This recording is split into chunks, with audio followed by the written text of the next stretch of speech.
Hi guys, சரா advisor சார்பாக எல்லாருக்கும் வணக்கம். இன்றைக்கி டேட் 9/3/2026. இப்போ நம்ம வீடியோ ரெக்கார்ட் பண்ணுற டைம் வந்து 3:58 சரிங்களா. அதாவது மதியானம் 3:58 மார்க்கெட் முடிஞ்சிடுச்சு. நேற்று நம்ம சொன்ன மாதிரியே நிஃப்டி லோ ரேஞ்ச் வந்து ஆக்சுவலாக சப்போர்ட்டாக இன்றைக்கி ஆகிருக்கு. 23,896 போய் க்ளோஸ் அண்ட் கிராஸ் வச்சுருக்கு. பட் ஆனால் அதை சப்போர்ட்டாக எடுத்துகிட்டு மேலே வந்து இன்றைக்கி கரண்ட்டாக 24,028 க்ளோஸ் ஆகிருக்கு. அந்த same time bank Nifty low ரேஞ்சில் சப்போர்ட் எடுக்கலை, லோ ரேஞ்சு கீழே தான் முடிஞ்சிருக்கு. ஸோ இன்னும் கொஞ்சம் வீக்காக தான் இருக்குது மார்க்கெட்டு. பேங்க் நிஃப்டி 55,998 கரண்ட்டாக இருக்குது. இப்போது லோ ரேஞ்ச் நம்ம சொல்லியிருந்தது வந்து 56,427. நம்ம வீடியோ வாட்ச் பண்ணவங்களுக்கு தெரியும். அதை கரெக்டாக நம்ம சொன்ன லோ ரேஞ்சு கீழே தான் க்ளோஸ் ஆகிருக்கு. ஸோ பேங்க் நிஃப்டி இன்னுமே வீக்காக தான் இருக்குது. ஸோ நாளைக்கும் எதிர்பார்க்கலாம் டவுன் ட்ரெண்ட் தான்ற மாதிரி.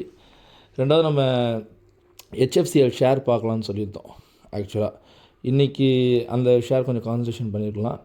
இப்போது 1 இயருக்கு இந்த ஷேரை நம்ம எப்படி கான்சன்ட்ரேஷன் பண்ணலான்னா, இதுக்கு ஒரே ஒரு டேக் என்ட்ரி சொல்லிட்டு என்ட்ரி பாயிண்ட் 69.35 இப்போது இருக்குது. ஆக்சுவலாக இன்னைக்கு க்ளோஸ் ஆனது ஓகேங்களா. அதோட லோ வந்து பார்த்திங்கன்னா இன்றைக்கி வந்து 65.68 சரிங்களா. இப்போது HFCL ஷேரோட என்ட்ரி ப்ரைஸ் எங்கே நம்ம எடுக்கலான்னா 70 rupees க்ளோஸ் அண்ட் கிராஸ் 1 ஹவரில் வைக்கும்பொழுது நம்ம என்ட்ரி எடுக்கலாம் தாராளமாக. பட் ஸ்டாப் லாஸ் நம்ம மெயின்டைன் பண்ண வேண்டியது இருக்கும். 68 rupees ஸ்டாப் லாஸ். அதாவது 68 ஷேர் தொடும் பொழுது நம்ம வெளியே வர்றது நமக்கு நல்லது. ஏன்னா இப்போதைக்கு இருக்க ட்ரெண்டில் இப்போ நம்ம ஸ்டாப் லாஸ் மெயின்டைன் பண்ணுறது ரொம்ப ரொம்ப நல்லது. 70 க்ளோஸ் அண்ட் கிராஸ் வைக்கும்பொழுது 73, 75, 78 3 டார்கெட் நமக்கு இருக்குது. 78 லாங் ரனில் நம்ம எதிர்பார்க்கலாம். And at same time low range, ஏன்னா இப்போ டவுன் ட்ரெண்ட் தான் 99% நமக்கு வாய்ப்பு ஜாஸ்தி. ஸோ 65 வந்துடுச்சுன்னா இப்போ எவ்வளோ ரன் ஆகிட்டுருக்கு HFCL லோ ரேஞ்ச் 65.68 சரிங்களா. 65 தொடும்பொழுது க்ளோஸ் அண்ட் கிராஸ் வைக்கும்பொழுது என்ட்ரி எடுங்க. அதோட ஃபஸ்ட் டார்கெட் 62, 60 and 57 ஓகேங்களா. பட் இது எல்லாமே வந்து ஷார்ட் டேர்ம் கவருங்க தான். பட் மேக்ஸிமம் நம்ம இன்வெஸ்ட்மெண்ட் எல்லாமே வந்து உல்ட்டா தான் பண்ணணும். உல்ட்டா இந்த சென்ஸ் உல்ட்டா பண்ண முடியாத இன்வெஸ்ட்மெண்ட்டை ஸோ நம்ம ஃப்யூச்சர்ஸில் பண்ணிக்கலாம் ஓகேங்களா. ஃப்யூச்சர்ஸில் பண்ணும்போது நம்ம செல் பண்ணலாம், ஃப்யூச்சர்ஸை செல் பண்ணி வச்சுக்கலாம். அதுக்கு நமக்கு 1 month, 2 month, 3 month வரையும் நமக்கு கான்ட்ராக்ட் பீரியட் இருக்குது. ஸோ அதை நம்ம பேஸ் பண்ணி எடுத்துக்கலாம். பட் ஸ்டாப் லாஸ் ரொம்ப டைட்டாக நம்ம மெயின்டைன் பண்ணுறது ரொம்ப ரொம்ப நல்லது. அண்ட் தென் ஐடியா கம்பெனி இருக்கு இல்லையா, அந்த stock 10 rupees close and cross வைக்கும்போது எடுங்க, நல்லாயிருக்கும். அதோட டார்கெட்டும் 16 வரைக்கும் போகும். ஷார்ட் டேர்ம் டார்கெட்டாக 11 rupees 12 வரையும் போகும் ஓகேங்களா. And then same time 9 rupees in case close and cross வச்சதுன்னா, ஏன்னா இப்போ 9.57 இருக்குது. 9 rupees ஒரு 8.98 வரும்பொழுது நீங்கள் க்ளோஸ் அண்ட் கிராஸ் வைங்க. அதாவது அதை க்ளோஸ் அண்ட் கிராஸ் கீழே வைக்கும்பொழுது நீங்கள் என்ட்ரி எடுங்க. பெருசாக ஒன்றும் அதில் கீழெலாம் போகாது ஐடியா, ஏன்னா அங்கே ஸ்டாப் லாஸ் எல்லாமே அதே பாயிண்டில் தான் நிற்கிது.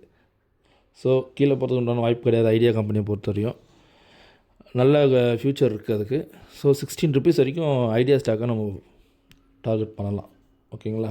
இதை தவிர்த்து வேறு ஏதாவது உங்களுக்கு ஸ்டாக் தேவைன்னா எனக்கு கமெண்ட் செக்ஷனில் போஸ்ட் பண்ணுங்கள். எந்த டவுட்டாக இருந்தாலும் நம்ம பண்ணுவோம். அந்த சேம் டைம் இப்போ கோல்டு அண்ட் சில்வர் போயிட்டுருக்கு பார்த்தீங்களா. அதில் கோல்டு இப்போ மேஜர் ரெஸ்ட்ரிக்ஷனாக 5128 இருக்குது.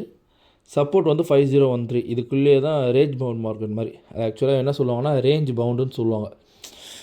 ஜிக்ஸாகாக போகும், மேலேயும் போகும் கீழேயும் வரும். ஸோ 5013 சப்போர்ட் ஆகும்போது ஒரு என்ட்ரி எடுத்தால் நமக்கு 5128 வரையும் போகும். ஒரு $20 $30 ப்ராஃபிட் பண்ணால் போதும். அந்த மாதிரி பண்ணுங்கள். சில்வர்லேயும் அதே தான், சேம் சப்போர்ட் 83.61 இருக்குது. ரெஸ்ட்ரிக்ஷன் பார்த்திங்கன்னா 84.91. அந்த மேக்ஸிமம் ஒரு $1.1 தான். இதே வந்து நம்மளுக்கு யூஎஸ் பெருசாக இருக்கும். அது நம்ம யூஎஸ் பண்ணுறவங்களுக்கு தெரியும் சரிங்களா. ஸோ இதையும் நீங்கள் பார்க்கலாம். பட் சில்வரில் இன்வெஸ்ட்மெண்ட் இப்போதைக்கு கொஞ்சம் யோசிக்கலாம் ஓகேங்களா. இப்போ அந்தளவுக்கு பண்ண தேவையில்லை. கோல்டில் பண்ணலாம், ஏன்னா கோல்டு கொஞ்சம் நல்லாயிருக்கு. சில்வர் ஒன்றும் அந்தளவுக்கு நமக்கு இன்னும் வாய்ப்பு வரல. நான் சொல்கிறேன் சில்வரில் எப்போ பண்ணலான்றதை நான் சொல்கிறேன் ஓகேங்களா. சில்வர் ஓப்பனாக சொல்ல போனால் 90 above நமக்கு நல்லாயிருக்கும். ஆமாம், 91.15 above நல்லாயிருக்கும் சில்வர். கோல்டு இப்போவே நல்லா தான் இருக்குது. நம்ம கிடைக்கிற ஆப்பர்ச்சுனிட்டிலாம் நம்ம கொஞ்சம் கொஞ்சம் வாங்கிக்கிறது நமக்கு பெட்டர் ஓகேங்களா. Okay guys, thank you for all.